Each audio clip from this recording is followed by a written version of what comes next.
कुछ नहीं है झूठ। देखिए नहीं तो उधर जो है कि सारा सामान अस्त-व्यस्त था।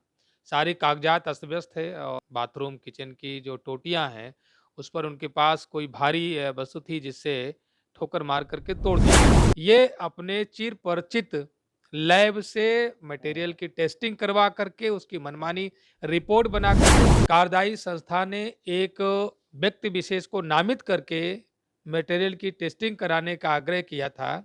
जो अनुचित एक बहुत बड़ा गिरोह पूरे प्रदेश में काम कर रहा है। प्रोफेसर तिवारी और कार्यदायी संस्थाओं की बहुत अच्छी अंडरस्टैंडिंग है और मनमानी रिपोर्ट प्रोफेसर तिवारी के द्वारा भी दी जाती रही होगी। सरकार थोड़ा-सा भी सहयोग करेगी जाँच में, तो पर्दा खुलेगा। तो मैं उन लोगों को मैं कहना चाहूँगा कि भ्रष्टाचार के खिलाफ इस लोकतंत्र को बचाने के लिए हम भी किसी भी हद तक जा सकते हैं और लड़ाई लड़ेंगे।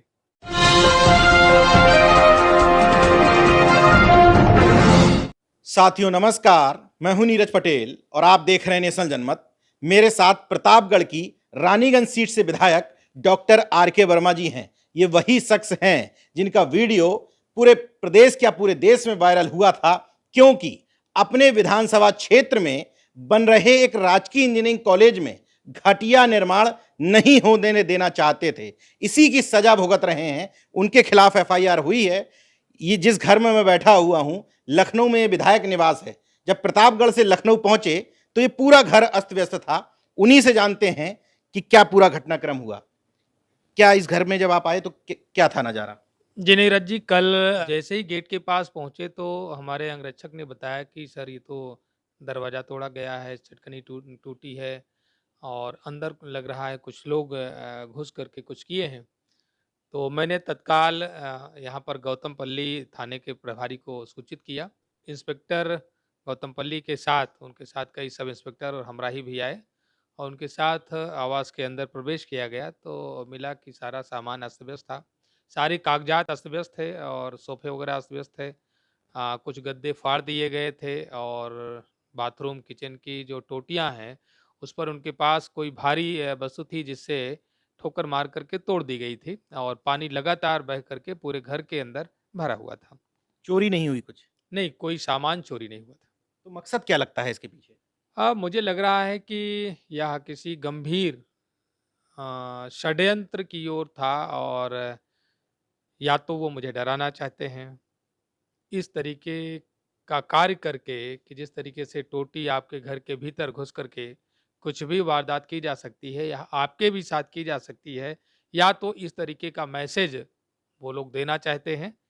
लेकिन मैं उनसे डरने वाला नहीं हूँ और जो भी हो मैंने एफआईआर दर्ज करवाई है और मैं कल मुख्यमंत्री कार्यालय जा कर के मुख्य सचिव से भी मैं मिलूँगा और इस घटना की भी जाँच कराऊँगा और जो भ्रष्टाचार को बचाने में पूरा तंत्र लगा हुआ है, कार्यदायी संस्था के साथ-साथ और भी लोग शामिल हैं। सरकार थोड़ा-सा भी सहयोग करेगी जाँच में, तो पर्दा खुलेगा कि पूरे प्रदेश में जितनी भी परियोजनाएँ बनती हैं, उसमें जब भ्रष्टाचार की शिकायत होती है, तो भ्रष्टाचारी ठेकेदार हो या कंपनी हो या कार्यदायी संस्थाएँ हों, ये अपने चिर-परिचित लैब से मटेरियल की टेस्टिंग करवा करके उसकी मनमानी रिपोर्ट बना करके शासन को वही रिपोर्ट भेज करके अपना भुगतान करा करके मामले का रफा-दफा करने का काम करते हैं।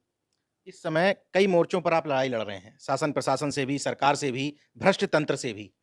इधर जो घर में हुआ विधायक निवास के अंदर, उसी का एक हिस्सा है क्या? देखिए अगर कोई चोरी करने की नीयत से आया था तो बहुत सारे सामान, लाखों के सामान उसको सामने मिल जाते और चोरी करके ले जाता। लेकिन एक भी सामान गायब नहीं था। वो कागज़ात में कुछ ज़रूर खोजने की कोशिश कर रहे थे, फाइलें यहाँ पर फेंकी हुई थी और कागज़ात उसमें से निकले हुए, बिखरे हुए थे। लेकिन मेरा कोई भी ऐसा महत्वपूर्ण कागज़ या फाइल नहीं थी कि जो उनके हाथ में लगी हो। उन लोगों ने टोटी वगैरह जिस तरीके से तोड़ा है, मुझे लगता है कि उन लोगों का मकसद यही था कि हम कुछ भी कर सकते हैं और किसी भी हद तक जा सकते हैं। तो मैं उन लोगों को मैं कहना चाहूँगा कि भ्रष्टाचार के खिलाफ इस लोकतंत्र को बचाने के लिए हम भी किसी भी हद तक जा सकते हैं और लड़ाई लड़ेंगे। जिस गुलिस्ता कॉलोनी में आप रहते हैं, मेरी जानकारी के हिसाब से सारे ब्यूरोक्रेट्स या विधायक वगैरह ही यहाँ रहते हैं, यानी कि वीआईपी पॉश इलाका है। ऐसे इलाके में इस तरह की घटना?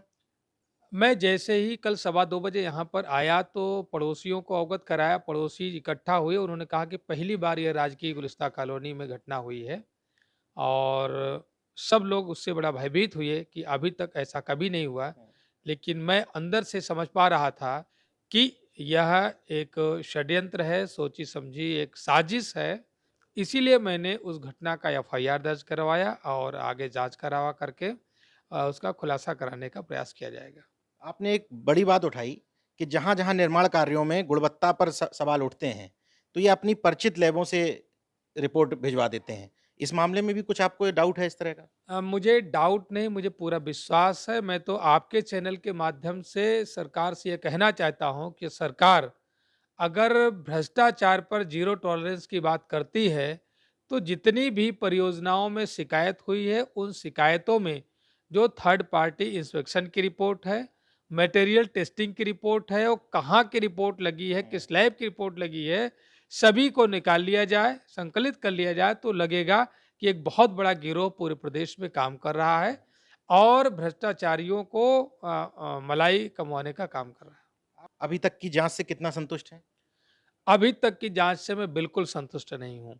23 तारीख को सैंपलिंग होती है और आज की 3 तारीख तक मैं लगातार सबको पत्र लिख रहा हूँ। कार्यदायी संस्था ने एक व्यक्ति विशेष को नामित करके मटेरियल की टेस्टिंग कराने का आग्रह किया था, जो अनुचित है, वो गलत है, उससे पूरी तरीके से स्पष्ट होता है कि उनकी आपस में साठगांठ है और मनमानी रिपोर्ट वो लोग बनवा करके रुके हुए भुगतान को हमेशा भुगतान प्राप्त करने का कार्य करते रहते हैं। तो मैंने कमिश्नर प्रयागराज को, जिलाधिकारी प्रयागराज को पत्र लिख करके व्यक्तिगत रूप से वार्ता करके यह अनुरोध किया कि कार्यदायी संस्था के द्वारा जो धनराशि जांच में लगनी है वह सीधे एमएलआईटी डायरेक्टर को जानी चाहिए और डायरेक्टर अपने एमएलआईटी के लैब को जो भी उपयुक्त प्रोफेसर उसके लिए नियुक्त है, जिसकी दक्षता है, जिसके पास योग्यता है, उसके द्वारा की जानी चाहिए, ना कि किसी प्राइवेट लैब के द्वारा। मतलब उन्होंने नाम लेकर के कहा था कि इन प्रोफ़ेसर से जाँच कराइए। उन्होंने जो पत्र लिखा था, निदेशक उस पर निदेशक में विषय नीचे विषय के ऊपर लिखा था kindly attention professor RP Tiwari. अच्छा, मतलब नाम से? नाम से।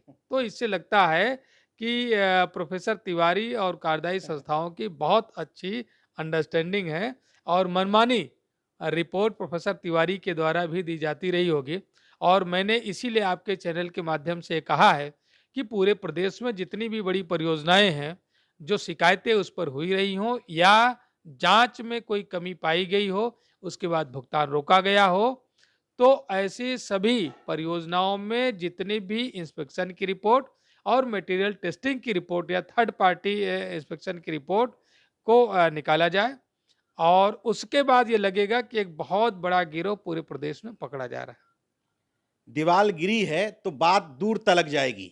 भ्रष्टाचार के खिलाफ लड़ाई लड़ने का अंजाम क्या-क्या हो सकता है। सोचिए, एक जनप्रतिनिधि को किस तरीके से डराने धमकाने की कोशिश की जा रही है। एक वीआईपी इलाके में विधायक निवास के अंदर घुस करके तोड़फोड़ करके कोई भी चीज न चुराना इस बात की ओर संकेत देता है कि हम कर तो बहुत कुछ सकते थे, लेकिन हम अभी केवल डराने आए हैं। इस भ्रष्टाचार के खिलाफ लड़ाई बंद कर दो। किस अंजाम तक पहुंचेगी ये लड़ाई, क्योंकि विधायक जी कह रहे हैं कि हम अंतिम दम तक लड़ेंगे और सरकार का चूंकि दामन इसमें दागदार हो रहा है, तो वो भी प्रयास में है कि हर संभव स्तर तक इसको बचाया जाए। कहां तक ये लड़ाई पहुंचेगी, नेशनल जनमत पर आपको पल पल की सूचना देते रहेंगे। देखते रहिए नेशनल जनमत, जागरूक और सजग बने रहिए। जय विज्ञान, जय संविधान।